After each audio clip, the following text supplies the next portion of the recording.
dans le prochain épisode de Un si grand soleil.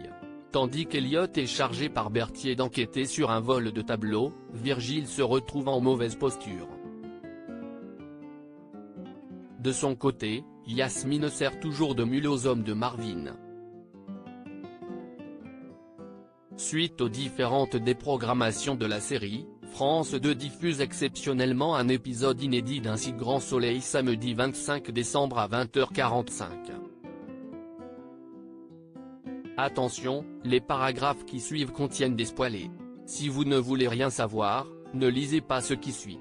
Samedi 25 décembre dans Un si grand soleil. Elliot enquête sur le vol de tableau X. Après avoir passé la nuit avec Eve, Manu est appelé par Élise pour se rendre sur les lieux d'un cambriolage qui a mal tourné. Le gardien du domaine, ayant dû surprendre l'intrus, a été assassiné à l'arme blanche.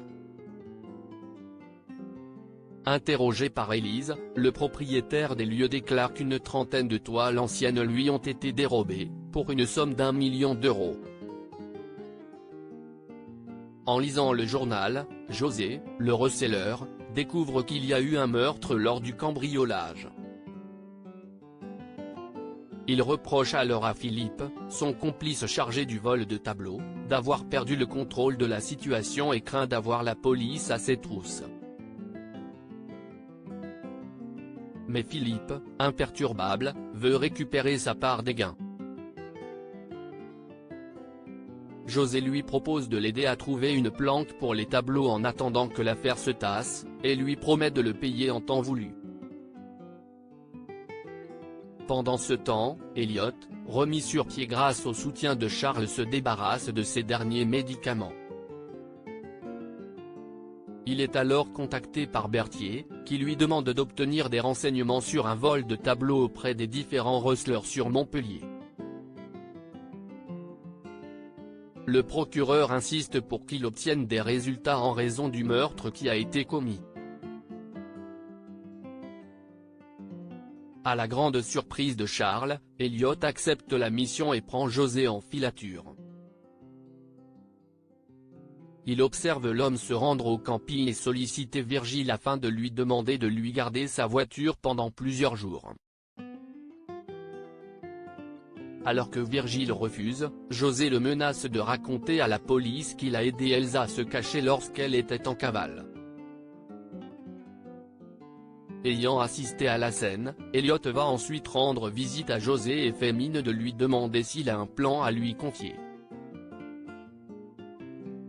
Le receleur lui révèle alors que ses affaires vont mal, et qu'il risque d'être démasqué et ne peut plus le faire travailler.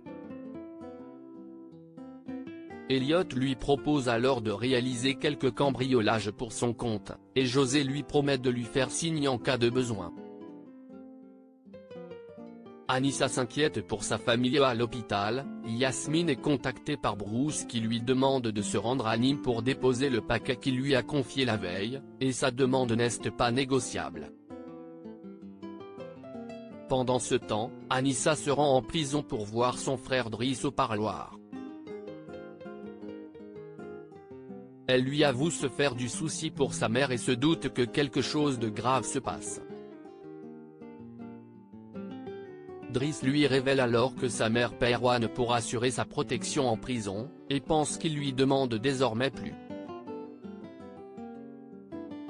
Il avertit Anissa que leur mère ne doit surtout pas faire affaire avec le dealer car ils ne la laisseront jamais tranquille. Anissa contacte alors sa mère et lui demande de lui dire la vérité sur son arrangement avec Driss, en disant que son frère lui a tout raconté. Yasmine tente de rassurer sa fille en lui affirmant qu'elle contrôle la situation, puis se rend à Nîmes remettre le colis pour Bruce. Au loin, Léo surveille la transaction. Il reçoit alors un SMS d'Anissa qui demande à le voir. Alors qu'ils se retrouvent, Anissa confie à Léo qu'elle se fait du souci pour sa mère et son frère, et redoute qu'il se soit engagé dans une voie sans issue.